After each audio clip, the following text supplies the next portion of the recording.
Isipin mo, ang isang bansa na may pinakamabilis na pabrika sa buong mundo, ang pinakamalaking digital network at populasyon na higit sa 1.4 bilyon.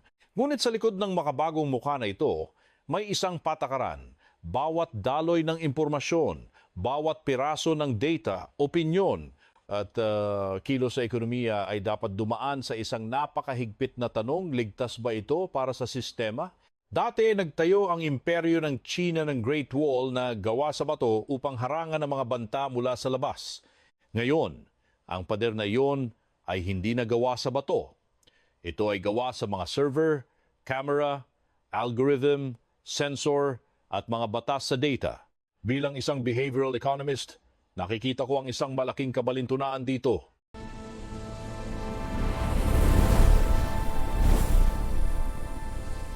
Mula sa labas, ang China ay mukhang isang supermodernong bansa.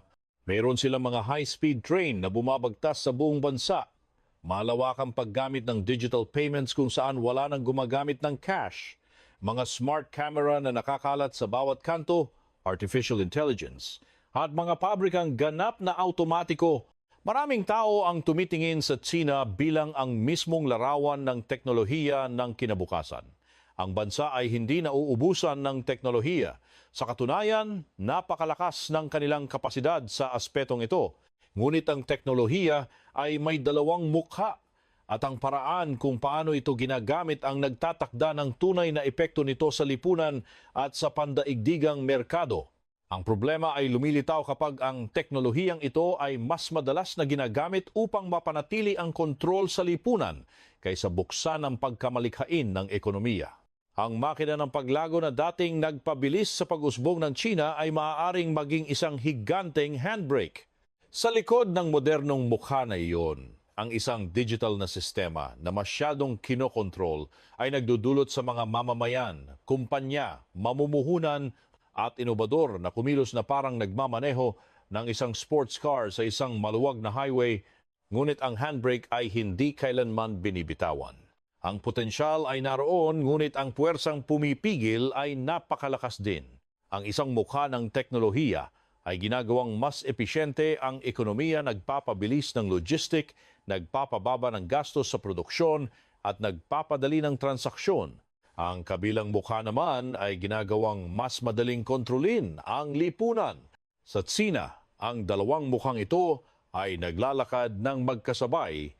Ang digital na control ay nagbibigay sa estado ng kakayahang mapanatili ang katatagan, ngunit ang katatagan na masyadong ipinipilit ay maaring pumatay sa spontaneity o kusa ng ekonomiya. Ang Great Wall of Code ay hindi lamang naghihigpit sa impormasyon, kundi binabago rin ito ang pag-uugali sa negosyo, inobasyon, pagkonsumo at daloy ng kapital. Upang mas maintindihan natin sa ating konteksto, isipin mo ang isang paborito mong sari-sari store o karinderiya na ang may-ari ay gusto ng labis na kaayusan. Bawat kutsara ay binibilang, bawat mamimili ay nakatala ang pangalan, at bawat kwentuhan sa labas ng tindahan ay pinapakinggan. Sa simula, ang tindahan ay mukhang napakaayos at disiplinado. Ngunit sa paglipas ng panahon, tinatamad nang pumunta ang mga parokyano, ang mga empleyado ay takot na magkusa, at ang tindahan sa kabilang kanto na mas relax at malaya ang atmosfera ay nagiging mas mabenta. Ang labis na control ay nagdudulot ng kognitibong pasanin sa mga taong gumagalaw sa loob ng sistema. Kaya, bakit ba nagtayo ang China ng ganitong kalaking sistema ng digital na control? Para sa Beijing, ang control ay hindi lamang isang pampulitikang obsesyon. Ito ay bahagi ng kung paano binabasa ng Estado ang panganib. Ang isang bansa na kasing laki ng China ay may napakasalimuot na mga problema. Hindi pantay na pag-unlad ng mga rehiyon, mataas na kawalan ng trabaho sa mga kabataan, utang ng mga lokal na pamahalaan, krisis sa sektor ng ari-arian o real estate, presyon sa pag-export, mga salungatan sa kalakalan, at ang patuloy na pangamba sa kawalang tatag ng lipunan. Ang kontrol ang kanilang instrumento upang pamahalaan ang mga asimetriya ng impormasyon na ito. Sa lohika ng pamahalaan ng China, ang malayang daloy ng impormasyon ay maaaring maging isang maliit na apoy na mabilis na kumakalat sa isang tuyong kagubatan. Kaya naman, ang internet ay hindi lamang itinuturing na isang espasyo para sa ekonomiya, kundi bilang isang kritikal na espasyo para sa pambansang seguridad. Dito isinilang ang Great Wall of Code, ang pag-filter sa mga banyagang platform, pag-censor sa nilalaman, malawakang pagbabantay sa data, paghihigpit sa mga pampublikong naratibo, at pagpapatibay ng mga regulasyon laban sa mga kumpanya ng teknolohiya. Ang bawat byte ng impormasyon ay sinusukat ayon sa panganib na dala nito sa katatagan. Ipaliwanag natin ang mekanismo nito sa mas simpleng paraan. Hindi na kailangan ng Estado na laging magpadala ng pulis sa mga kalsada. Sapat na ang pag-regulate sa mga digital na platform, data, content ratings, access sa impormasyon, digital payment systems, digital identity at mga patakaran sa application.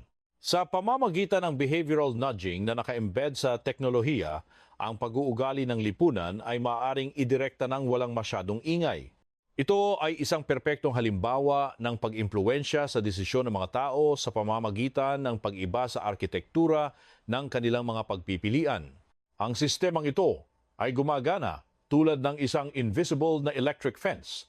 Hindi mo ito palaging nakikita, ngunit alam ng lahat kung saan ang hangganan. Kung lalampas ka, makakaramdam ka ng pagkabigla, maaaring mablock ang iyong account, bumaba ang iyong social credit score o mawalan ka ng access sa mga serbisyong pinansyal. Dahil dito, nagkakaroon ng self-censorship.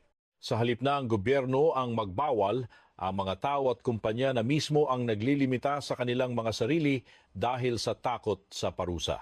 Ito ay isang napakabisang mekanismo ng kontrol, ngunit mayroon itong napakalaking nakatagong gastos sa ekonomiya. Dapat nating ipakita ang malakas na panig nito. Ng objetibo, ang ganitong sistema ay nagbibigay daan sa pamahalaan na kumilos ng napakabilis, pigilan ang pagkalat ng impormasyon na itinuturing na mapanganib, idirekta ang mga kumpanya na sundin ang mga pambansang prioridad at mapanatili ang katatagan sa politika. Sa mga partikular na krisis, ang koordinasyon ng Estado sa ilalim ng ganitong sistema ay maaaring maging mas mabilis kumpara sa mga liberal na demokrasya na puno ng mahahabang debate at burokrasya. Ang China ay maaaring maging mag-mobilize ng mga mapagkukunan sa sukat at bilis na mahirap pantayan ng iba. Ngunit ang panganib ay nagsisimulang lumitaw kapag ang lahat ng bagay ay nakikita bilang potensyal na banta. Ang mga kumpanya ay nagiging labis na maingat. Ang media ay hindi malayang ibunyag ang mga problema. Ang mga akademiko ay nagpipigil sa kanilang mga pananaliksik. Ang mga mamamayan ay natututong basahin ang mga senyales sa politika bago magsalita. Sa isang modernong ekonomiya, ito ay mapanganib dahil ang tunay na inobasyon ay hindi isinisilang mula sa takot. Ang inobasyon ay isinisilang mula sa eksperimento, debate, pagkakamali at ang tapang na labanan ang mga lumang nakasanayan. Ang modernong ekonomiya ay hindi lamang pinapatakbo ng mga pabrika. Ito ay pinapatakbo ng impormasyon. Kung ang impormasyon ay masyadong mahigpit na sinasala, ang makina ng ekonomiya ay maaaring patuloy na tumakbo, ngunit mahihirapan itong lumiko ng mabilis kapag may pagbabago sa direksyon ng merkado. Ang China ay may napakalawak na balangkas ng batas sa data, kabilang ang Cybersecurity Law, Data Security Law at Personal Information Protection Law. Lumilikha ito ng napakabigat na pagiging komplikado sa pagsunod o compliance para sa mga negosyo, lalo na sa mga dayuhang kumpanya at sektor ng teknolohiya. Sa ekonomiya ng ika-21 siglo, kailangan ng mga kumpanya ng mabilis na access sa pandaigdigang data, internasyonal na pananaliksik, mga uso ng mamimili, bukas na talakayan at kritisismo ng merkado. Kapag ang espasyo ng impormasyon ay masyadong sarado, maaaring patuloy na makakopya, makagawa at makapagperpekto ang mga kumpanya. Ngunit upang lumikha ng mga bagay na talagang bago, kailangan nila ng isang kapaligiran na mas malaya. Ang kakulangan sa pagkakaiba-iba ng ideya ay humahantong sa limitadong saklaw ng solusyon para sa mga komplikadong problemang pang-ekonomiya. Gumamit tayo ng halimbawa sa sektor ng teknolohiya. Ang China ay napakalakas sa mga electric vehicle o EV, baterya, solar panel, e-commerce, digital payments at advanced manufacturing. Ito ay isang mahalagang punto na dapat nating idiin. Hindi natin inilalarawan ang China bilang mahina. Ang kanilang lakas ay totoo at nararamdaman sa buong mundo. Ang pagiging epektibo nila sa pagpaparami at pagpapabuti ng mga umiiral na teknolohiya ay kahanga-hanga at nagpabago sa pandaigdigang supply chain. Ngunit ang lakas sa manufacturing at ang lakas sa bukas na inobasyon ay dalawang magkaibang bagay. Ang manufacturing ay nangangailangan ng disiplina, sukat, kapital at supply chain. Sa kabilang banda, ang radikal na inobasyon ay nangangailangan ng kalayaan na magtanong, access sa impormasyon, proteksyon ng ideya, pagpapaubaya sa pagkakamali at katiyakan ng mga patakaran. Kung hindi alam ng mga kumpanya kung ang kanilang sektor bukas ay susuportahan o wawasakin ng regulasyon, mas malamang na maglalaro sila ng ligtas. Ang takot sa regulasyon ay nagpapababa sa kanilang risk appetite. Isang malinaw na halimbawa, ang presyon ng regulasyon sa mga kumpanya ng teknolohiya sa China nitong mga nakaraang taon ay nagpaunawa sa merkado na kahit ang mga malalaking kumpanya ay hindi ganap na ligtas kung sila ay ituturing na masyadong malakas, masyadong maimpluwensya o hindi umaayon sa pambansang prioridad. Ang epekto ay hindi lamang multa o pagbagsak ng halaga ng mga shares, kundi pagbabago sa mentalidad. Ang mga nagtatag ng negosyo, mamumuhunan at mga batang talento ay nagsisimulang kalkulahin ang panganib sa politika, hindi lamang ang panganib sa negosyo. Isipin mo na parang isang kabataan dito sa atin na gustong magtayo ng isang local coffee shop, may kapital, may magandang ideya at may mga customer. Ngunit bawat linggo, nagbabago ang patakaran ng barangay. Ngayon pwede mag-promote, bukas bawal ang masyadong maraming tao. Sa makalawa kailangan magpalit ng pangalan. At sa susunod na linggo, tatanggalin ang social media account. Sa paglipas ng panahon, ang mga tao ay hindi nauubusan ng ideya, nauubusan sila ng lakas ng loob. Ito ang tinatawag sa economics na policy uncertainty na pumapatay sa animal spirits ng mga negosyante. Ang kahihinatnan sa merkado ay malinaw. Kung ang inobasyon ay nagiging masyadong nakadepende sa pahintulot sa politika, ang ekonomiya ay maaaring manatiling malaki ngunit nawawalan ng liksi. Ito ay parang isang higanteng container ship. Napakalakas kapag kalmado ang dagat, ngunit napakahirap umiwas kapag biglang dumating ang bagyo. Sa isang mabilis na nagbabagong pandaigdigang ekonomiya, ang kakayahang mabilis na mag-adapt at magbago ng direksyon ay mas mahalaga kaysa sa pagiging malaki lamang.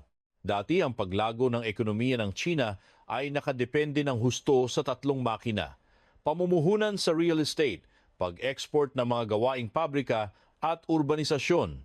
Ngunit nang humina ang sektor ng real estate at humarap sa pandaigdigang presyon ng pag-export, kinailangan ng China ang isang bagong makina, ang pagkonsumo ng kanilang sariling mamamayan o domestic consumption. Ito ang susi upang maging isang mature at self-sustaining na ekonomiya. Ang problema ay ang pagkonsumo ay hindi lamang tungkol sa pera sa pitaka.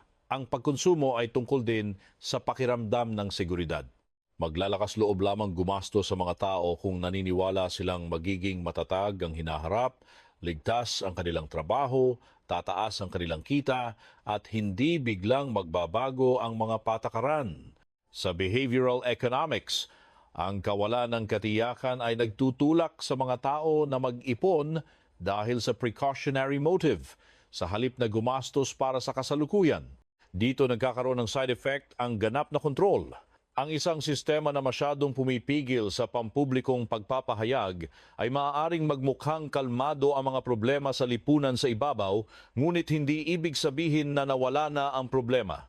Kapag hindi masabi ng mga tao ang kanilang mga pagkabalisa ng hayagan, nawawalan din ng mahalagang senyales ang merkado. Maaaring nakikita ng pamahalaan na tahimik ang mga kalsada, ngunit ang mga pitaka ng mamamayan ay nananatiling nakasara. Ang katahimikan ay hindi palaging katumbas ng kumpiyansa. Tingnan natin ang datos ng kawalan ng trabaho sa mga kabataan bilang isang halimbawa ng presyon sa socio-economic. Ang antas ng kawalan ng trabaho sa mga kabataan sa lungsod na may edad 16 hanggang 24, hindi kasama ang mga mag-aaral, ay nasa 16.3% noong Abril 2026 matapos maging 16.9% noong Marso 2026. Ang mga bilang na ito ay nagpapakita na ang presyon sa merkado ng trabaho para sa mga kabataan ay nananatiling makabuluhan kahit sa ilalim ng opisyal na pamamaraan na nag-aalis sa mga mag-aaral. Ito ay isang malinaw na senyales ng structural mismatch sa ekonomiya. Iugnay natin ito sa pag-uugali sa pagkonsumo. Ang mga kabataan na nahihirapang makahanap ng trabaho ay hindi magiging agresibo sa pagbili ng bahay, kotse, mamahaling gadget o pagbuo ng pamilya. Mas malamang na mag-ipon sila, ipagpaliban ng mga malalaking desisyon o maghanap ng pinakaligtas na trabaho kapag milyon-milyong tao ang nag-iisip ng ganito. Ang pambansang pagkonsumo ay napipigilan. Ito ang tinatawag na paradox of thrift, kung saan ang individual na pag-iipon upang maprotektahan ang sarili ay nagiging sanhi ng paghina ng buong ekonomiya. Idagdag pa natin ang pinakabagong macro data. Noong Abril 2026, iniulat ng datos ng Reuters na ang paglago ng produksyong industrial at retail sales ng China ay mas mahina kaysa sa inaasahan. Ang retail sales ay tumaas lamang ng 0.2% kumpara sa nakaraang taon at ang pamumuhunan sa fixed assets mula Enero hanggang Abril ay bumaba ng 1.6%. Sinasuportahan ito ang larawan na ang problema ng China ay hindi lamang sa paggawa o produksyon, kundi sa mahinang demand o pangangailangan mula sa kanilang sariling merkado. Para mas madaling maunawaan, isipin natin na kapag ang isang tao ay nakakaramdam na ang kanyang kinabukasan, ay hindi malinaw, hindi siya gagastos na parang bagong sweldo. Gagastos siya na parang taong takot na masira ang kanyang motor sa susunod na buwan at kailangang magtabi ng pera para sa pagpapaayos. Hindi ito dahil ayaw nilang mamuhay ng masarap, kundi dahil ang kanilang isip ay puno ng mga tandang pananong. Ang control ay maaaring lumikha ng kaayusan, ngunit hindi ito automatikong lumilikha ng tiwala. At ang ekonomiya ng pagkonsumo ay nabubuhay mula sa tiwala. Ngayon, lumipat tayo sa mga dayuhang mamumuhunan. Saan ba talaga natatakot ang mga foreign investors? Hindi lamang sa mataas na buwis. Ang mas nakakatakot ay ang mga patakaran na hindi mahulaan. Para sa mga pandaigdigang mamumuhunan, ang China ay nananatiling napakakaakit-akit, malaking merkado, matibay na infrastruktura, bihasang manggagawa, kumpletong supply chain, at pambihirang batayan sa paggawa. Kaya naman, hindi totoo na lahat ng dayuhang kapital ay bigla na lamang tumatakbo palabas ng China. Ang katotohanan ay mas komplikado kaysa doon. Ang pangunahing issue ay ang kalidad ng tiwala. Tanggap ng mga mamumuhunan ang panganib sa negosyo. Sanay sila sa kompetisyon, pagbabago sa halaga ng pera, gastos sa logistic, at maging sa mga salungatan sa kalakalan. Ngunit ang panganib na mahirap kalkulahin ay ang panganib sa politika, kontrol sa data, censorship, pambansang seguridad, at mga pagbabago sa regulasyon na bigla na lamang sumusulpot ng walang babala. Kapag hindi makalkula ng pamilihan ang panganib, naglalagay sila ng mataas na risk premium na nagpapababa sa halaga ng pamumuhunan. Gumamit tayo ng datos na may balanseng pananaw. Ayon sa ulat ng AMRO, ang datos ng Foreign Direct Investment o FDI ng China ay nag-iiba depende sa pamamaraan ng pagsukat. Ang datos mula sa balance of payments ay nagpapakita ng matalim na pagbaba, habang ang datos ng utilized FDI ay nagpapakita pa rin na ang China ay nakakaakit ng dayuhang kapital, bagamat bumaba ito mula sa rurok noong 2022. Ang utilized FDI ay naitala sa humigit kumulang $163.3 bilyong noong 2023 at $116.2 bilyong noong 2024. Ibig sabihin, ang kapital ay nandyan pa rin, ngunit mas maingat na. Ang naratibong tumakas lahat ng dayuhang kapital ay masyadong simple. Ang mas tama ay ang mga mamumuhunan ay naging mas mapili. Hindi sila palaging umaalis, ngunit nagsisimula silang hatiin ang panganib. Ang ilan ay nananatili sa China upang maglingkod sa merkado ng China. Ang iba naman ay inililipat ang karagdagang kapasidad sa Timog Silangang Asya tulad ng Pilipinas, Vietnam, Indonesia at Malaysia o kaya sa India at Mexico. Ito ang tinatawag na China Plus One Strategy. Ngunit ang pagkakataong ito para sa ating bansa ay hindi libreng regalo. Kailangan natin ng matatag na kuryente, malinaw na patakaran at bihasang manggagawa. Ipakita natin ang panig ng geopolitics. Kapag hinihigpitan ng China ang kontrol sa data at pambansang seguridad, ang ibang mga bansa ay nagiging mas kahina-hinala rin sa teknolohiya ng China. Ang mga aplikasyon, network ng telekomunikasyon, smart electric vehicles, camera, at artificial intelligence systems ay hindi na tinitingnan bilang ordinaryong produkto lamang. Ang lahat ng ito ay maaaring ituring na nagdadala ng panganib sa data security ng ibang bansa. Ang kawalan ng tiwala ay nagiging isang pader na humaharang sa kalakalan. Bilang resulta, ang pagpapalawak ng teknolohiya ng China sa ibang bansa ay nahaharap sa mas maraming pagsusuri at balakid. Ang mga produkto ng China ay maaaring mura at napaka-advance, ngunit ang mga pampulitikang katanungan ay nagiging mas mabigat. Sino ang may hawak ng data? Sino ang kumokontrol sa algorithm? At ano ang mangyayari kung lumala ang ugnayang diplomatiko? Ang mga teknikal na produkto ay nagiging mga instrumentong geopolitikal at ito ay nagpapataas ng halaga ng pagnenegosyo sa pandaigdigang saklaw. Pumasok tayo sa gastos sa ekonomiya ng isang estado na gustong kontrolin ng napakaraming bagay ng sabay-sabay. Ang bawat sistema ng control ay may operational cost o gastos sa pagpapatakbo upang mabantayan ang internet, data, kumpanya, camera, platform at pampublikong naratibo.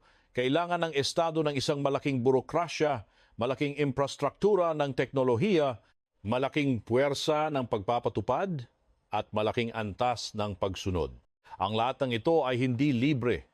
Ito ay isang malaking halaga na kinukuha mula sa produktibong sektor ng ekonomiya. Ang gastos ay hindi lamang sa badyet ng pamahalaan. Ang mga kumpanya ay kailangan ding magbayad para sa compliance. Kailangan nilang i-adjust ang kanilang data systems, mag-imbak ng data ayon sa patakaran, suriin ang mga nilalaman, iwasan ang mga sensitibong paksa, at tiyakin na ang negosyo ay hindi bumabangga sa mga pampulitikang prioridad.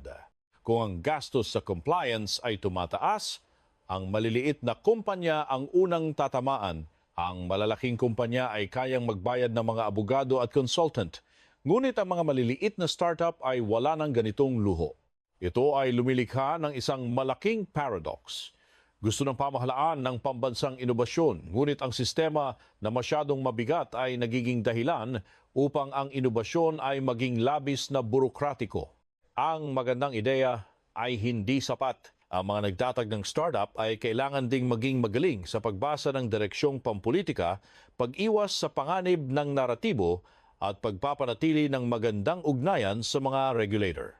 Ang merkado ay nagiging mas dominado ng mga malalaking manlalaro na malapit sa sistema habang ang mga maliliit na inobador ay nahihirapang lumago. Tingnan natin ang sektor ng educational technology, gaming, fintech at digital platforms. Kapag ang mga sektor na ito ay tinamaan ng biglaang pagbabago sa regulasyon, ang senyales sa merkado ay nagiging malinaw. Pwede kayong lumago, ngunit hindi kayo pwedeng lumampas sa linya ng kontrol. Kaya ang mga kumpanya ay lalago ng may isang mata na nakatingin sa mga customer at ang isang mata ay nakatingin sa mga regulator. Ang paghahati ng atensyon na ito ay nagpapabagal sa tunay na pag-unlad. Maaari nating tapusin ang bahaging ito sa isang matapang na pahayag.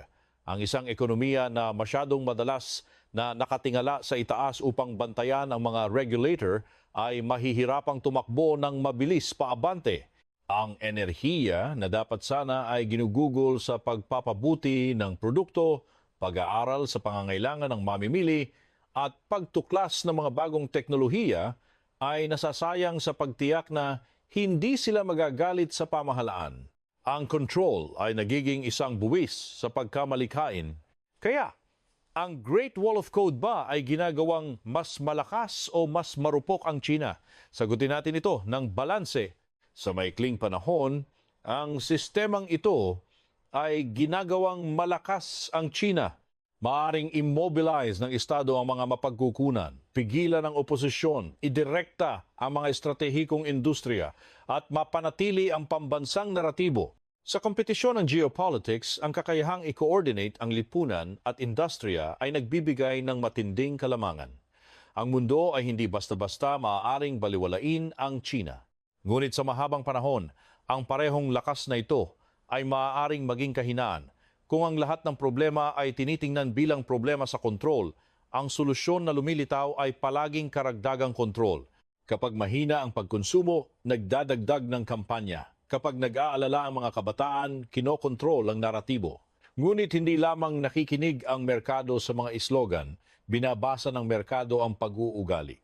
Ang mga bansa sa buong mundo ay nagsisimulang bumuo ng estratehiya ng de-risking, hindi tuluyang pinuputol ang ugnayan, ngunit binabawasan ang pag-asa sa China. Unti-unti, bumababa ang margin ng impluensya ng China.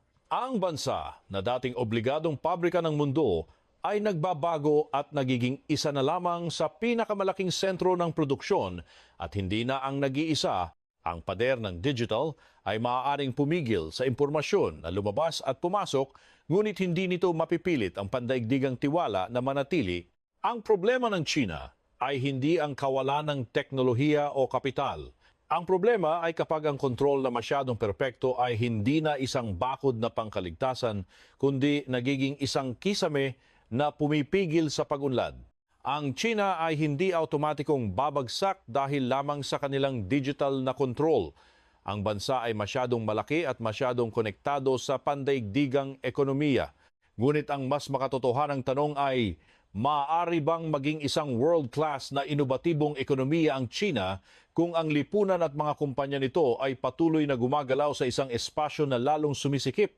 Dati, ang Great Wall ay itinayo upang protektahan ang China mula sa panlabas na mundo. Ngayon, ang Great Wall of Code ay maaaring gawing mas madaling kontrolin ng bansa. Ngunit sa modernong ekonomiya, ang pader na masyadong mataas ay hindi lamang humaharang sa pagpasok ng mga kalaban. Ginagawa rin itong mahirap na makalabas ang mga ideya, kapital, tiwala at lakas ng loob mula sa loob.